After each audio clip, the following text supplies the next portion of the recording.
Hello, everyone. A wonderful good evening from Berlin, where I'm sitting right now.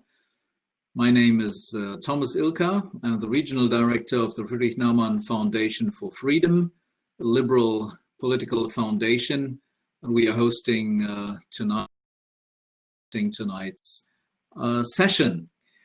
Some words on the Friedrich Naumann Foundation. We are 60 years old and today active in 60 countries, advocating values like the civil society, the rule of law, human rights, and many others. And among those activities, one pillar of our actions is the promoting of LGBTI rights. Being visible and being respected, that is at least two of the frames we are working with in that respect. And today, as you know, we envisage old and new dangers and pressures to live through these rights that we are talking about. So we are very proud to be part of this endeavor and having bring together activists from Bangladesh, Iraq, and Poland, as I learned, to dive deep into the issues of today's LGBT rights and the fight for it. We will do so during our programs, and that is why that we are very proud to share the past 6 years with the Human Rights Foundation in the Oslo Freedom Forum to fight for LGBT rights and the right to express and live them. And we will stay strong on that in the future as well. So I think I consumed enough of the precious time. I am told that I now hand over to Leyla. I don't see her at the moment, but I'm ready to do so. So whoever takes over, please go ahead, have a good evening, have good discussions. Thank you so much for being with us. Hello, beautiful LGBT team on the screen. I'm the Director of Outreach for HRF, and also one of the LGBTQI members representing our teams. While Leyla is having some technical difficulties, I'm going to take over moderating from my parents' home in Alabama. And I apologize if like 12 dogs run through the screen at any point. There's a lot of animals in this house. That being said, I have been given a list of questions that we can start with. It's a pleasure to meet all of you guys virtually, by the way. I'll start with Yulia. Could you please give us a brief description of the current status of LGBT rights and treatment in your country? It's going to be brief. There is not so many rights that we actually have in Poland. Fair enough. So of course in Poland we have no legal recognition of LGBTQ people per se. The only place in law that we actually exist is labor law, and it was forced to us by European Union. Of course, even though we are having this law, we are not really able to use it on cases when someone is actually kicked out of the work because of identity or sexuality. But here we are at this one place. I will not talk about equal marriages because it's not it's not the topic for today, but I would like to speak about trans community here in Poland. We have one of the worst law including trans people and gender recognition by the trans people. So in Poland, in order to change your ID, so legal documents, you have to sue, as our law is using the gap that we had 40 years ago. So since there is no legal recognition that we can use, and there is also no ban on actually changing your gender, you need to sue your own parents as if they give this gender to you when you were born. And the situation is really hard, especially that, only 12% of parents are accepting their LGBTQ kids. within this percentage, accepting of trans kids is even lower. Situation where you have to struggle with your own parents, you have to sue them. So even if your parents are super okay with that, and they are like, yes, we are going, you have to go to the court, and it takes a lot of time and a lot of money. Cases with parents that weren't that happy about gender recognition of their own kids, that the cases took 7 years. You, of course, have to pay for it every time. Your parents can bring your pictures and drawings from whenever you were a kid. They can bring their, I don't know, family or your neighbors from the childhood, and then can explain how much you were a beautiful girl or a very good boy, and it's not, and there are no reasons for you to actually change your gender. It's really painful. My friends are actually waiting for their parents to die to change their sex legally, because they just don't want to stand against them in court. It's too painful for them. It takes too much energy and too much money. Of course, you have to pay for it, a lot of money. So with all of the situation of LGBTQ people in Poland, you know, right now, it's really tricky. We are having anti-LGBT zones introduced. We are having the whole political propaganda used against us. We are having a rising violence on the streets, but still within that, this is the worst case. And this is something that we need dramatically now. So to make this process more human, as in every other European Union country. With the violence situation, the situation against especially youth is rising. So as I said, only 12% of parents are accepting the LGBTQ children. Of course, it's a higher percentage within mothers, lower percentage within fathers. The worst percentage that we have is 70% of LGBTQ youth are having suicidal thoughts here in Poland. Comparing to 12% of heteronormative children, it's a huge gap that we are not having any idea how to deal with it. Me personally, I'm the depression survivor. I had a depression for 8 years before someone actually told me that it's not okay that I want to die every fucking day. So the struggle is real. What we are doing right now, we are trying to raise awareness, especially against young activists that will prevent them to burn out and for a longer time within the activism, of course. But on the positive note, the rise of society is huge. Of course, our politicians are against us, but what we have to remember is that our politicians are not really truly representing what Polish society thinks. So for now on, more than 50%, so more than half of our society is pro-equal partnerships.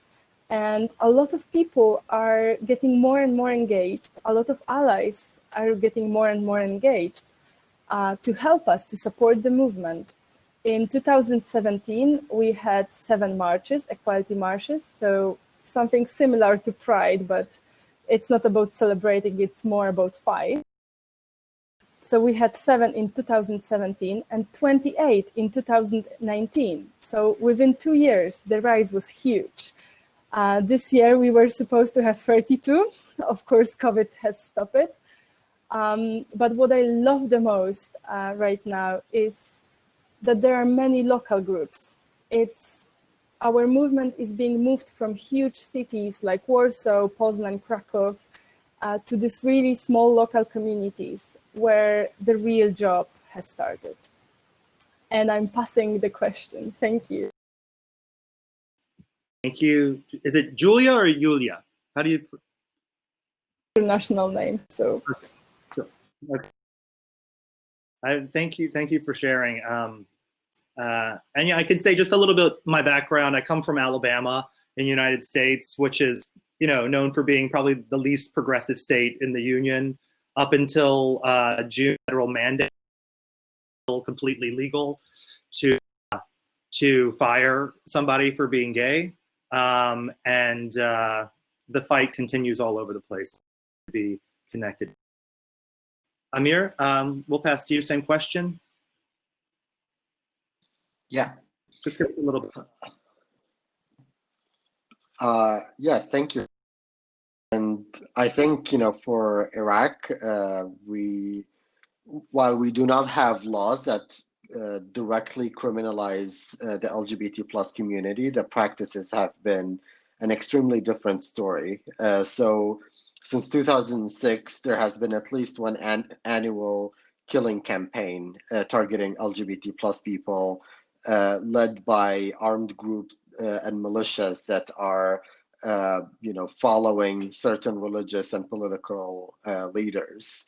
But that more historical background, you can read a lot about it in our reports. I'm going to focus more on what has been happening this year. An increasing number of politicians have been inciting violence and inspiring violence against LGBT plus people through their interviews with different TV channels.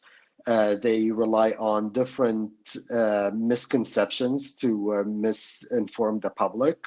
For example, some politicians linked COVID-19 to the existence of LGBT plus people, saying that this is, God's reaction to, humans being okay with the homosexuality and just, non-normative people in general. Another reason why there has been an increase in this hate speech and violence is on May 17th, the European Union, Canada, and the UK raised the rainbow flag in their embassy. And a lot of politicians and parties in Iraq have considered that to be an attack on the Iraqi identity.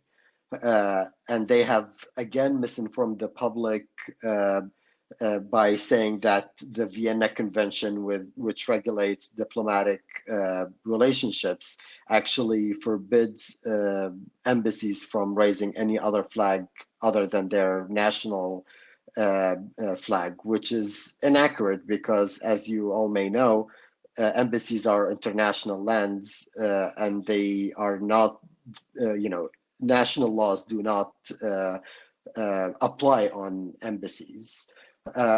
So legally and politically, the attacks on LGBT plus people and LGBT plus activists and organizations have been increasingly violent, and they've used the media to convey these messages.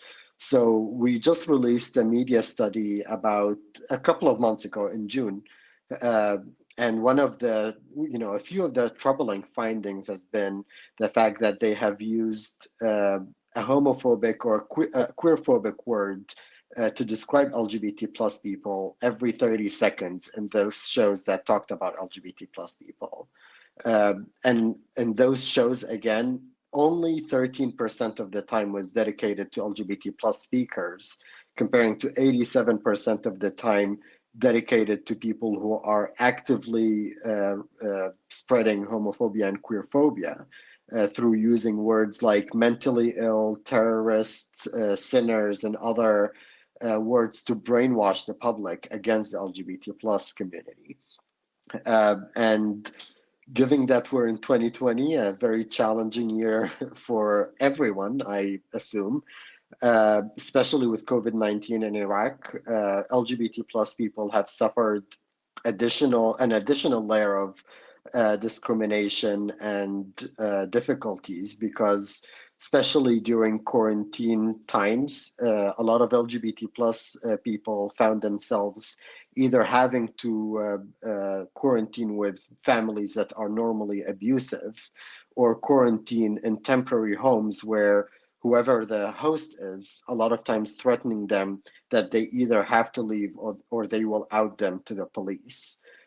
So the situation for LGBT plus people in Iraq has been extremely difficult. I don't think this will be able to focus on what has been happening in the last 20 years or so, during which we have a lot of documentation, just during the duration of this panel. But this year specifically has been extremely difficult, especially because the media has been playing a huge role.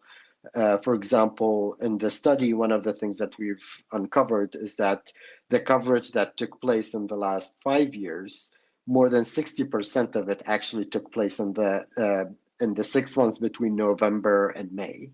And that shows you how much more violence there is and how much more hate speech there is against LGBT plus people in Iraq. Thank you for sharing. And I will encourage you guys, if you have any links to any work you're doing or any articles or anything you want to reference, just please post the links in the chat section to the right-hand side so that the community can do research on their own.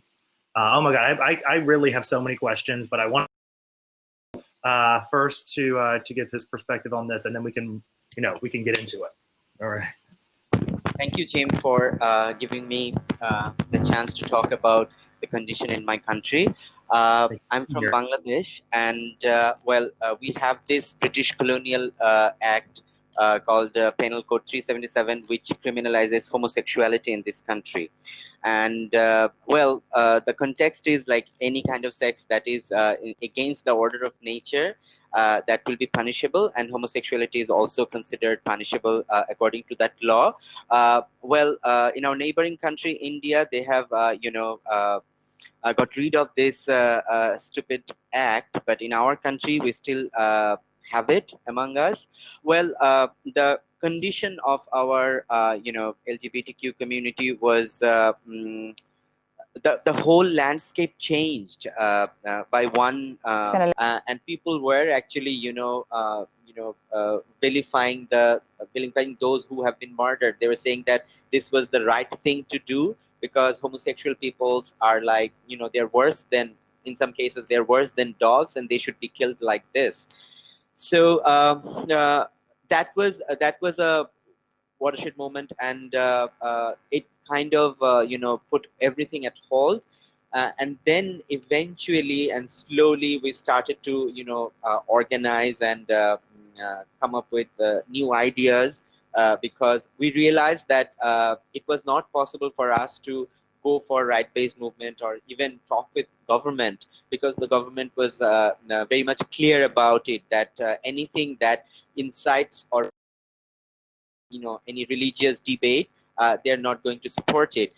And in addition to that, which added more salt to the wound, was there is this Digital Security Act which the government came up with, which says that if you post anything on social media and if that hurts someone's religious sentiment or some nationalistic sentiment, then you will be punished. So there are jails and huge amount of financial fines and stuff. So that is also another thing. Like if someone posts something on social media about the LGBT community or supporting Zulhas or Tonoi who were murdered, there were hate speeches, and there were chances of if someone files a case from somewhere in the country, the guy who has posted about it will be will be punished.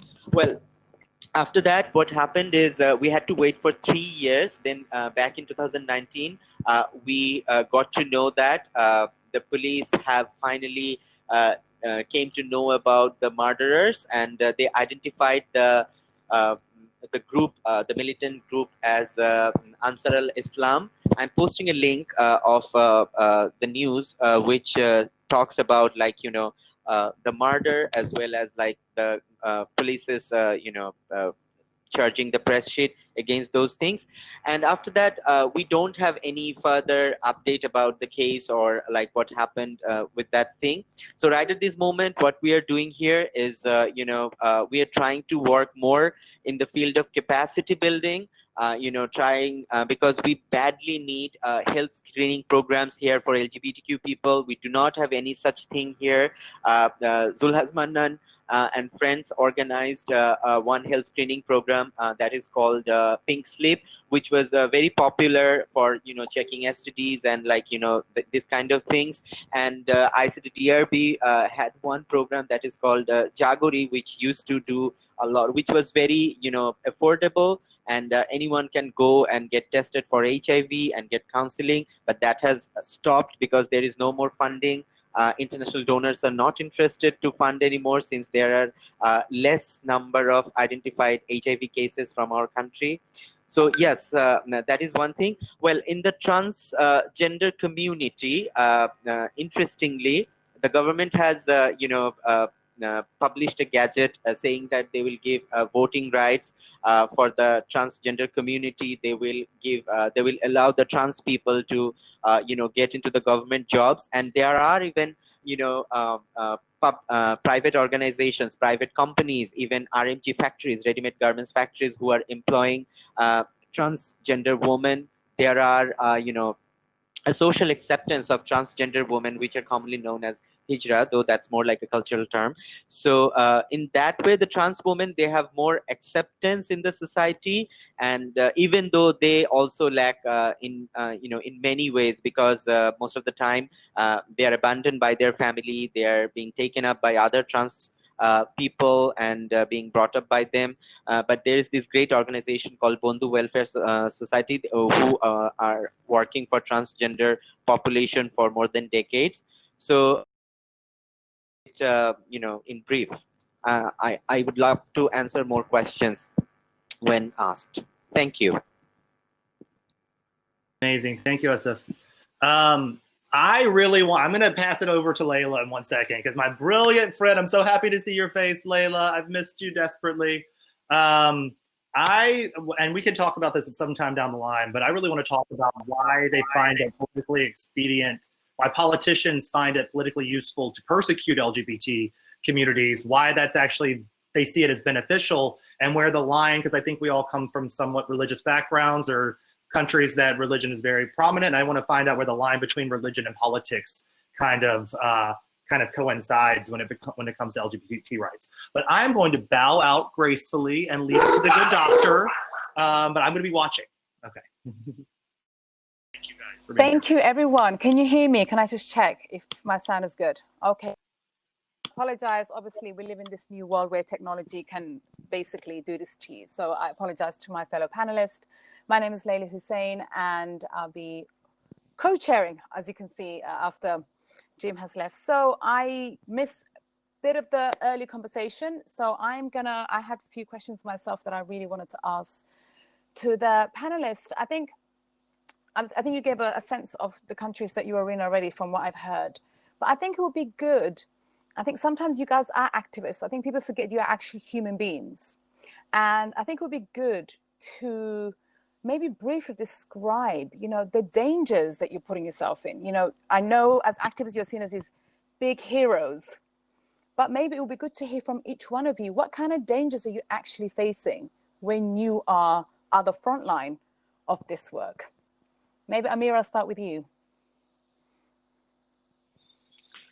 Yeah, absolutely. I think, for us, there are so many different problems with that we face. It's definitely not just the threats. It's also a lot of psychological and stress related to work, because you wake up in mornings and you read news and get reports about killings of this person and that person. And sometimes there are people that you either know personally or you have supported in the work previously, and that makes it really difficult to see how this situation continues to happen. Well, how is it's acceptable and encouraged even by a lot of politicians and people in power that LGBT plus people's right to life doesn't mean anything to those people. So as a person, I spoke earlier about the reactions that took place around May 17th. I think in the week after May 17th, including May 17th, I have received around 500 to 600 threats on social media, email, and through other channels. Aside from that, there are numerous of videos that portray me, Iraqi, and my colleagues as sinners, as people who are more dangerous than terrorists. Some people even actually compared us to ISIS, and that we are the reason why there are so many problems in the country. Our specific interviews, for example, when I was on the same interview as other politicians in Iraq on one of Iraq's national TV channels, where those politicians say that people like me should be held accountable, should be punished. And in other shows, they even go to the extent that they say we should be killed. So, there are a lot of difficulties that you face from an activist point of view. But as you said, and to me, that's actually been the hardest part. It's not dealing with those politicians because it's difficult. It would be, for me at least,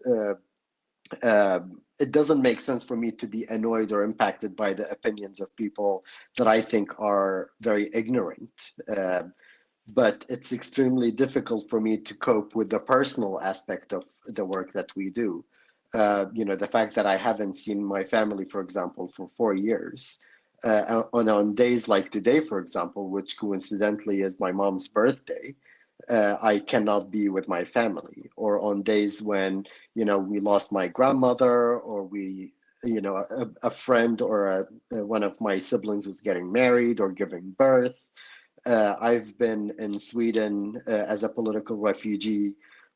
People think, oh, you made it. You are in a safe place now. You are in Sweden, one of the best countries for gender equality and LGBT plus rights, which is a questionable fact on its own. But in addition to that, the personal toll that it takes on you working with LGBT plus rights and with human rights in general, of course, is extremely heavy. And I think we need to do a lot as an activist community, but also as in the world in general, to address the personal cost of the work that we are doing, and to recognize the fact that for a lot of us, for example, for me at least, the biggest cost has been the personal cost. It hasn't been the threats and the hate that I've been receiving from people that I don't really care about, to be honest.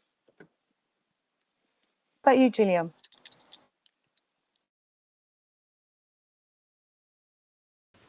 It's really hard to talk from this privileged point of view, because of course I don't have to face the real danger, I would name it. Just as Amir said, I'm not really paying attention anymore to threats that I'm getting online. What I'm really trying to do is not to open the certain social media, or I'm asking sometimes my friends to swipe with it, to just not to read that. But this personal point of view is really important, because even though I can freely travel through my country, Poland is quite a big country. It takes 9 hours to get to my hometown. So it's not always that easy for me to just drop everything and go to see my family.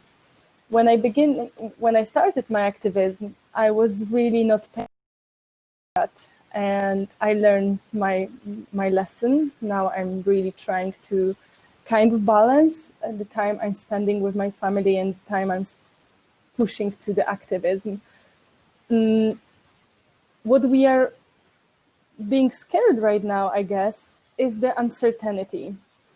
So every time our government meets for the night, we can wake up in a country where being homosexual is going to be illegal.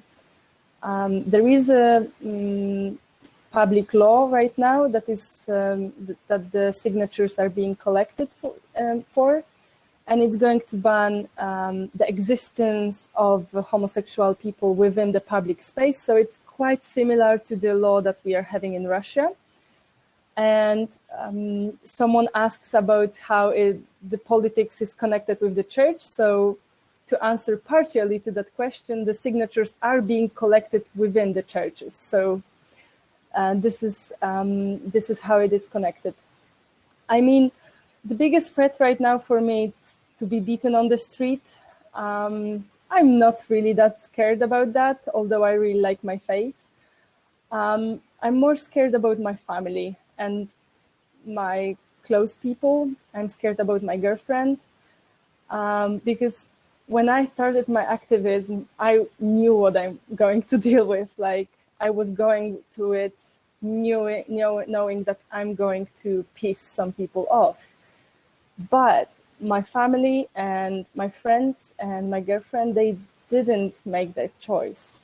So of course they love me and of course they are supporting my work, but I'm still kind of feeling bad for putting them in some kind of danger.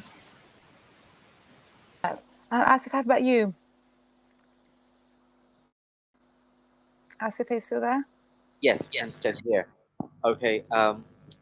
Well, the day Zulhaz was murdered, I was also supposed to meet him after the office. So he left office early. He went for his home, and I told him that, hey, I'm coming and meeting you in the evening.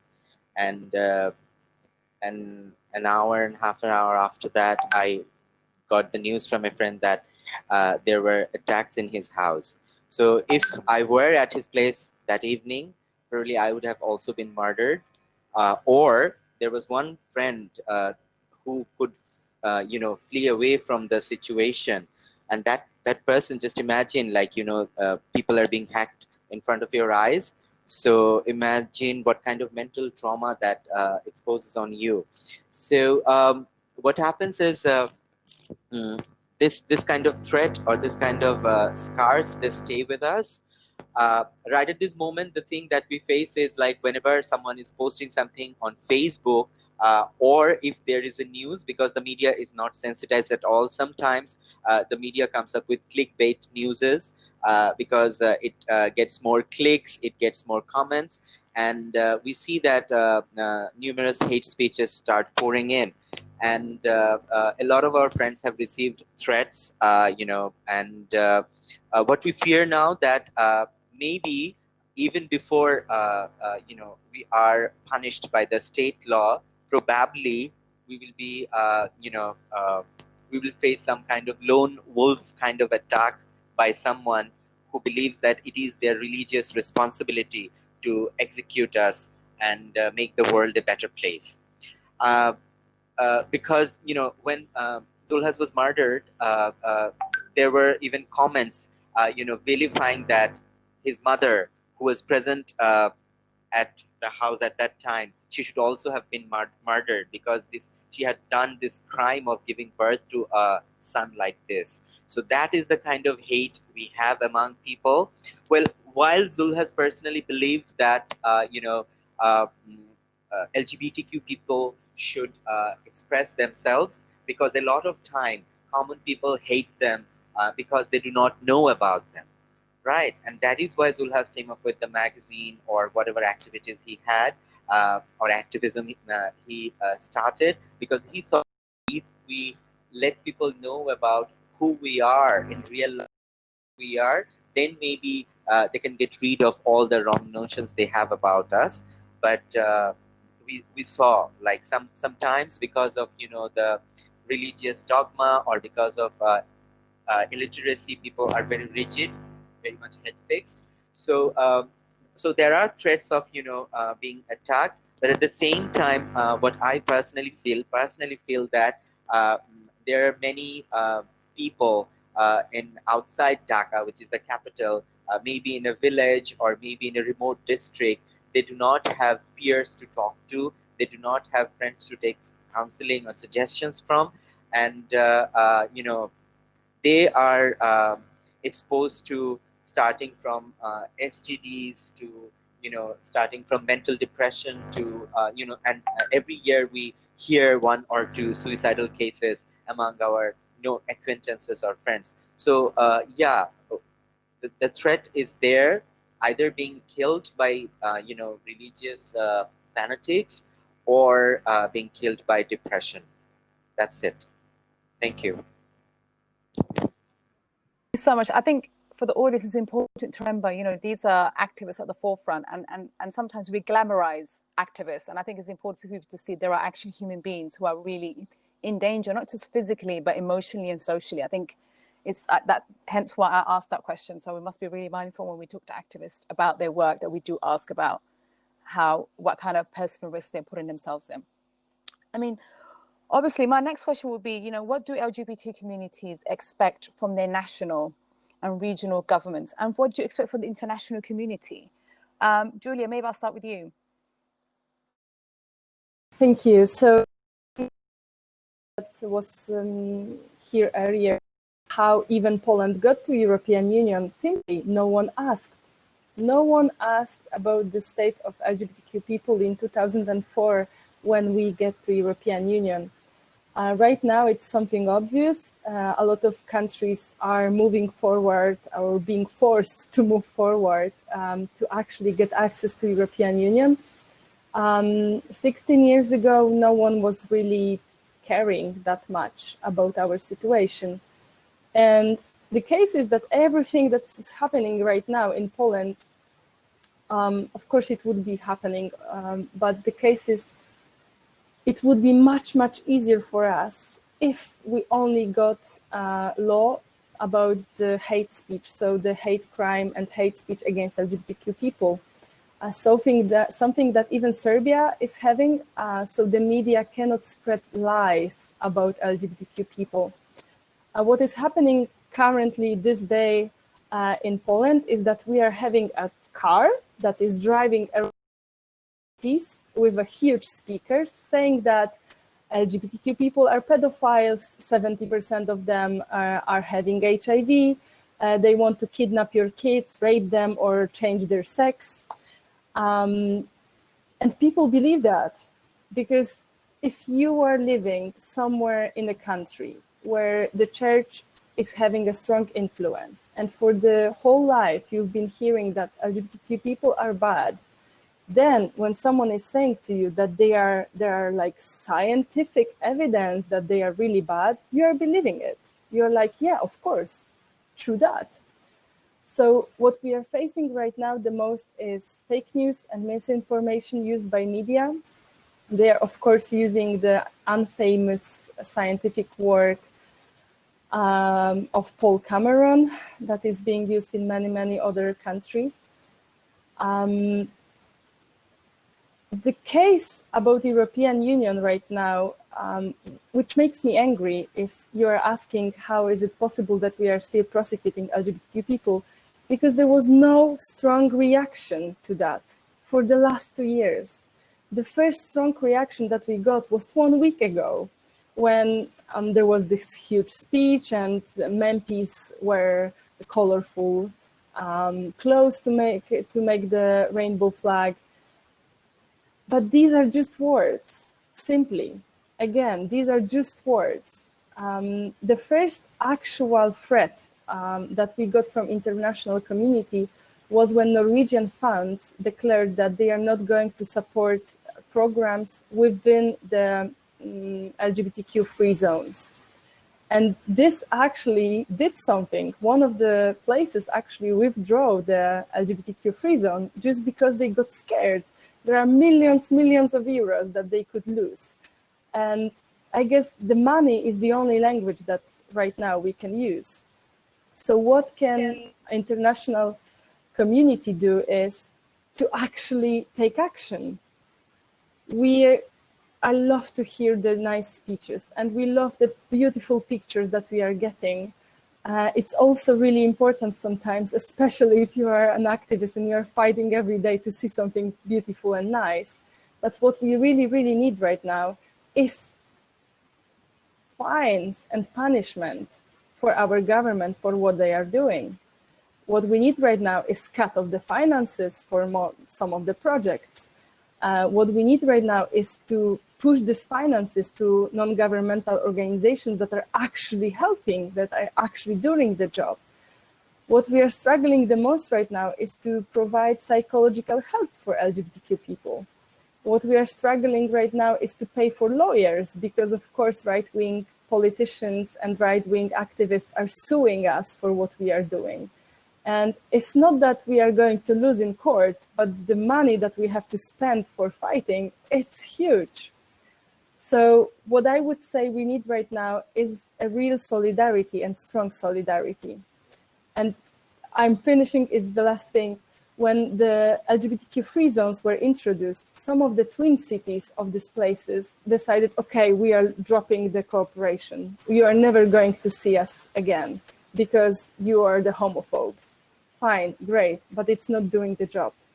What we really need right now is these twin cities to come to these places, make an action, pay for students' exchange so they can see how diversity really works for many countries. To start, I don't know, to support the local NGO. We don't need to be cut it off. We need to be more included, to be more pushed forward. Can I interrupt for a second? I think maybe Amir, to you, maybe just expand this question a little bit. And it's a question that's coming from Nasir Wadadi that I think is very important. I mean, how hard is it to take on church heads on? Because you know what I'm hearing from all of you? Everything is fundamentally coming back to religion. So how can we tackle that head on? And I think there's a question to churches. I think it's been easy to tackle Islam. I think that's been quite clear in a lot of the conversations, but how hard is it to tackle on the churches? I mean, for us, it would actually, for me to answer that question, we'll have to talk about Islam because while a lot of Christians live in Iraq, the church isn't really powerful in Iraq. But Islam is the dominant religion of people on paper, at least. So I think for us, we've been actually, in a way, actively avoiding the fact that we have to address the conflict or this gap between religion and the queer community, because it's such a for the LGBT plus community. And the fact that we are a very young organization, the first in Iraq's history that's public and that is doing advocacy, only 5 years old, we didn't think that we could take on Islam or religion in general that's existed for more than 1,000 years. We're 5 years old. But at the same time, it was actually just a few months ago when I had a conversation with a person who reached out after watching one of the interviews I had with Iraq's national TV. And that person is actually a gay religious leader in Iraq. And we were talking about ways that we can, write a report or produce something that is addressing the more progressive or even neutral sides of religion, because religion is a tool and people can focus on the negative sides of the tool and use it for evil, or they can use and rely on the more positive and neutral sides of that tool and use it for good. And we're trying to focus on that second part. And he said, if you ever want to change, or if you ever want to see the situation of LGBT plus people in Iraq changing, then you have to address religious issues, and you have to address that gap and the conflict that's created by conservative extremist religious leaders and the case that they're making against the LGBT plus community. So one of the things that we're trying to do is actually to address the right to life of LGBT plus people, a right that is extremely clearly highlighted in all religions, how human life is sacred, that no one can take it away, not even a human themselves can take away their own life. At least in Islam, I'm not very familiar with other religions.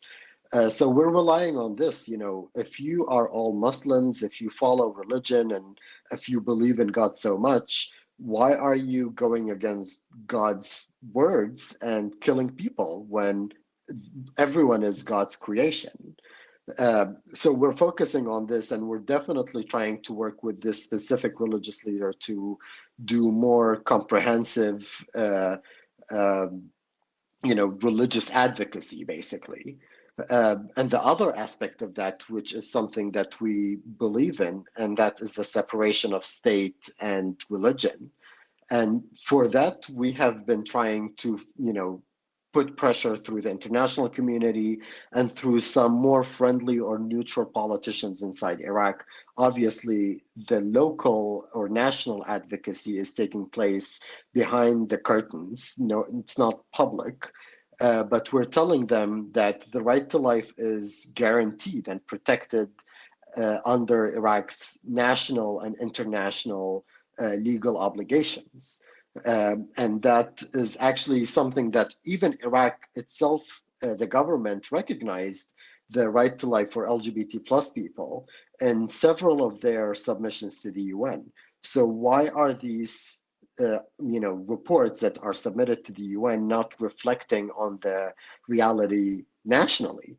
Why do you go on TV and say extremely different things to people that are not only not protective of LGBT plus people, but are actually directly putting us in danger? So, what we want as an LGBT plus community is the most basic human right of all, is to be alive. Because if we are not alive, we can't ask for education. There is no value of asking for our education if we're not alive. And for that to happen, the Iraqi government has, again, the legal obligation, but also the moral and religious obligation of protecting our right to life.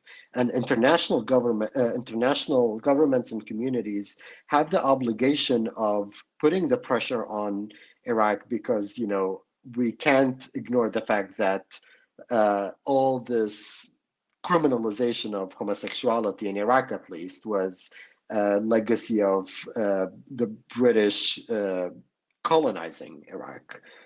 We didn't have these laws before that. So there is this obligation, even if it happened decades ago, there is this obligation to rectify these actions and to stand beside the LGBT plus community, which is extremely invisible, extremely, isolated from the rest of the community.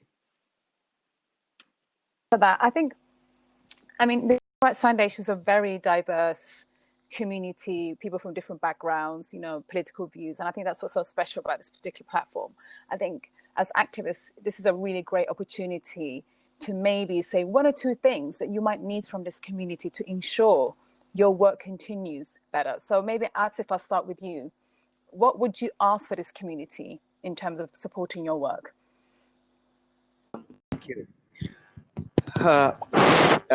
The National Human Rights Commission in our country, as far I know, they were drafting an act which says that Anti-Discriminatory Act, and every time they were putting, the gender diversified communities or sexual diversified communities, the law ministry was not liking it, and they were scratching it off, because at the end of the day,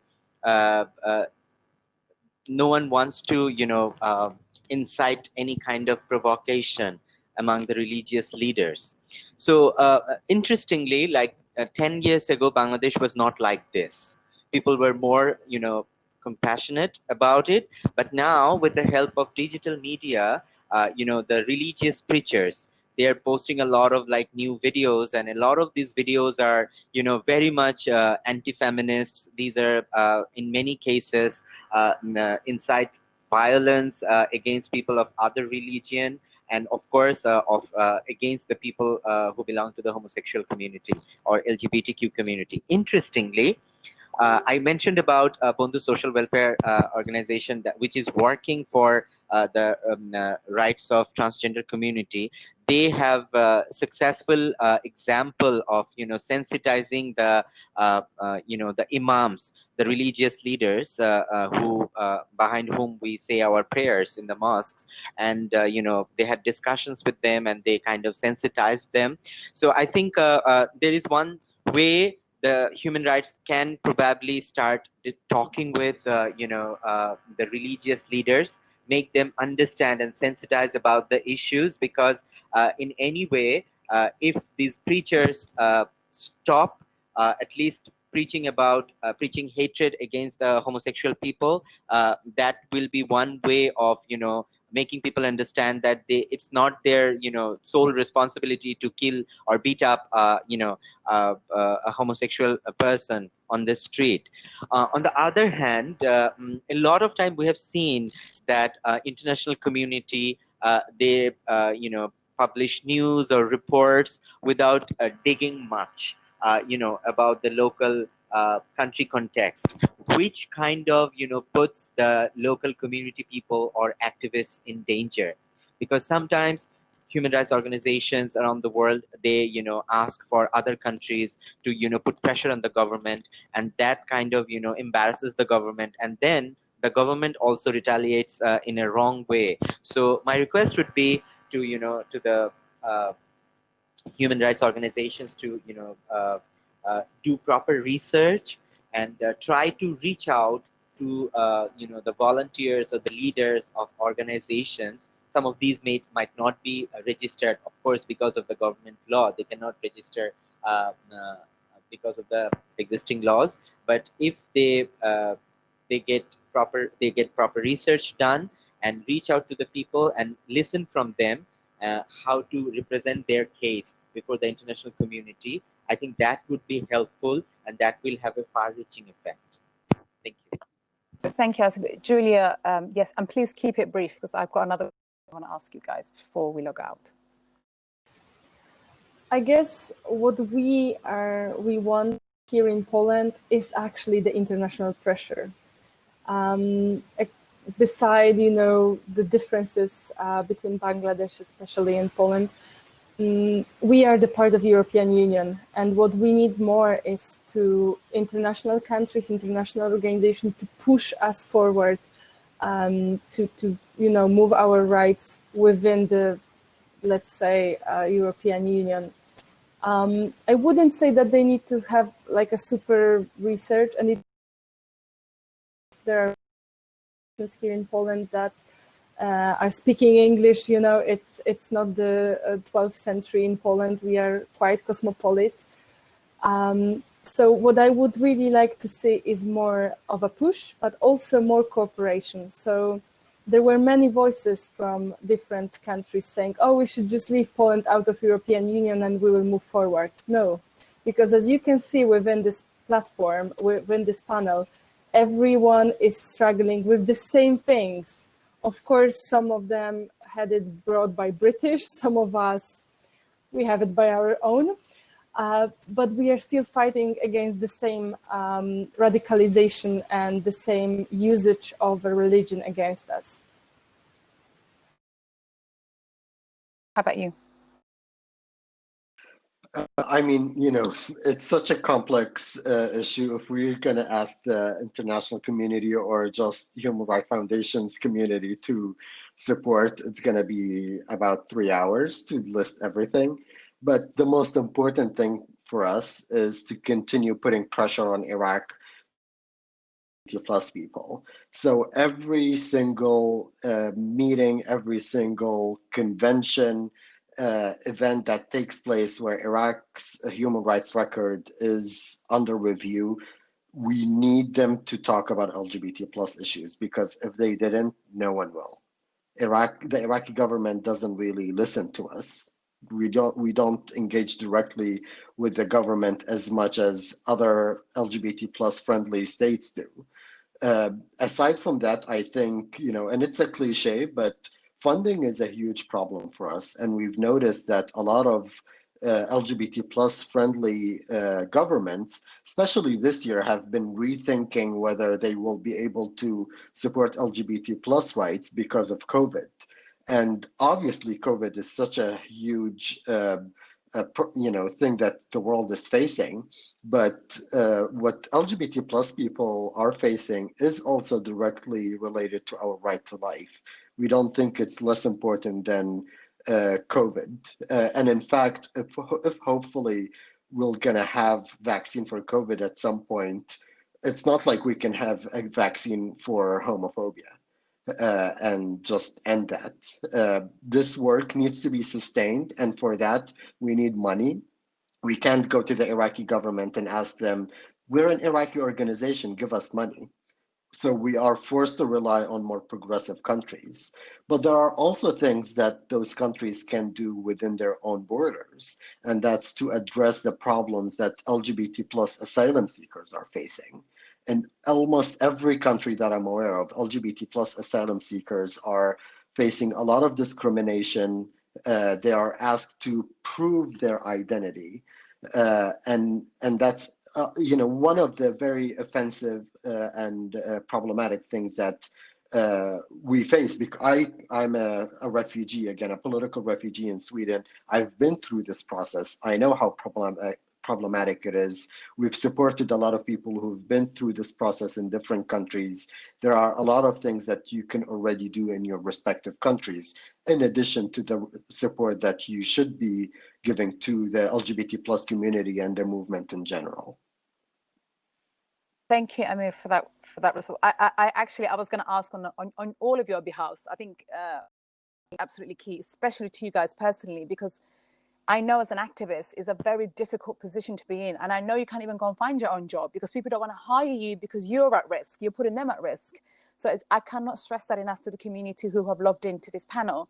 That funding is absolutely key for frontline activists like these amazing panelists, because I think it's and psychological support is absolutely key, because this chips away. You know, as brave as you all are, there has to be some sort of emotional support embedded in that work. So I'm asking that again on your behalf to this community. My last question to all of you, it's, this is very difficult. We are in very strange times in the world. What gives you hope? What keeps you going till now? What is it that still makes you want to continue to do this? Asif, I'll come to you. Thank you, Leyla. What gives me hope? The immense potential and the talents that I see among my friends from the LGBTQ communities. Some of my friends have developed an amazing, archive of queer literature that they're working on it, all the queer literatures that are available, and all these beautiful stories and poems. When I read those, and I believe like this kind of publications, be it digital or printed, they actually give us more hope, because we get to read about the history, we get to read about good stuff about the society, or like good stories. And at the same time, I believe that it's not hope, but it's a kind of determination. Maybe not in next 20 years, but maybe in next 30 years, Bangladesh will understand that they should decriminalize the law, and people will understand that we, the LGBTQ population, are human beings like them, and we deserve to live with dignity. And that is exactly what my friend Zulhas used to preach. And the determination that I feel that if we are not hopeful, if we lose our hope, then probably we won't be able to do proper justice to the sacrifice that Zul has made for us. So yes, we have to remain hopeful. We have to remain determined, and we have to, even though sometimes it's very slow, it's very sluggish, but we have to keep on working towards the positivity. And that's why right at this moment, a lot of our organizations are actually working on capacity building, making people aware about digital, safety, security, as well as their rights and stuff. So maybe after 5 years, we will be able to, reap the benefits of this kind of activities. Thank you. So much, Asif. Amir, how about you? What gives you hope? I owe a lot to my partner for keeping me sane and just grounded and giving me a lot of support and positivity. But things like that gay religious leader who reached out, putting so much on the line for himself, his safety, trusting that he can trust me, and the fact that a gay religious leader from Iraq who's based in Iraq is someone that I've never thought I will ever speak to someone like this. The colleagues that we have in the organization who work in country, who are, even though they're working underground, it doesn't take much to actually expose them and put them in danger, and they're still taking that risk despite the fact that all of them are under the age of 25. So an extremely inspirational generation that is taking the responsibility to lead this fight. And there is a story, for those of you who are familiar with the work that we do. I apologize if I've said this story 100 times, but there was this training that I was giving in south of Iraq a few years ago. One of the participants was a woman who at that time was in her end of 50s, early 60s. She is covered, she was a grandmother, a widow, and she was in the training, and she asked me to re-explain what the word queer meant, and I did. Shortly after, we went for dinner, and she said, she took me aside and asked if she could tell me something. And, I said, of course. And she said, I think I'm queer. And I said, okay. She said, what do you mean, okay? I said, great, you know yourself. I'm glad you have this realization. She said, you're not going to say anything? I said, there's nothing to say unless you have a question. I'm happy to answer. Because, I purposefully didn't want to make any big deal about it. You're queer, great. Because if she told me I think I'm straight, no one would have reacted. So why should I react differently? And then we walked for a couple of minutes. I felt her thinking. And she turns to me and she says, now I know why it didn't work out with my husband. So it's an aha moment that took about 6 decades for a woman. And that was because of the training we were giving. So change is possible despite all the hatred, all the violence, all the threats that you face. It's actually, the more it comes your way, it's an indication that things are changing and people are noticing it. That's why they're trying to fight even harder against the things that you stand for. So I honestly think, a lot of things will change for LGBT plus people in Iraq and hopefully internationally. The only important thing, the main important thing is that we need to take charge of our destiny. We cannot continue relying on who's going to support me, who's going to help me, who's going to save me. We need to take responsibility as a community, recognize that this is our fight. If we don't fight it, no one really will. Much, Amir. And Julia, what gives you hope? I would really say the same to what Amir said. It's really hard this year, especially for me, because there were no march. Actually meet these people that lives are changing and that are changing. For me personally, there was one story that is the most important thing that happened in my entire life. So one year I had a broken leg during our parade, so I had to be stable in one place. And 2 girls approached me. They were 14, 15 maybe. They were holding hands, and with like red cheeks, they approached me and said, thank you, because it's the first time that we actually can hold hands on the street. Something that will stay with me forever. And every time that I'm feeling I'm not having more strength to do that, I'm thinking about them. Because all that matters is that there are many, many Julias right now that are not being raised in fear, that don't have to discover themselves because they are being raised in a society that is acknowledging and accepting LGBTQ people. And what really gives me hope is that our government really hates us, and the backlash that we've seen from them means that we are getting really, really strong and that we are right now a power that they have to fear. So as much as they are pushing against us, we know and we feel that we are stronger and we are going to win this fight someday. I think that's actually a great point to end this really brilliant conversation. I think everybody who's logged into this are feeling hopeful. And as a human rights activist myself, I've always said, human rights issues is not a buffet we pick and choose. We either all of us are fighting for human rights, or we're not. So you guys are not on your own fighting for the LGBT rights community. That's all, it's all our fights. All of us should be using our platforms, our spaces to continue to fight. So I want to thank everybody who's joined us today, and apologies for the technical issues that we've had. And let's continue to have these conversations. Please support these activists. And thank you everybody for joining us. And thank you, a great round of applause for our amazing panelists for today. Thank you so much, guys.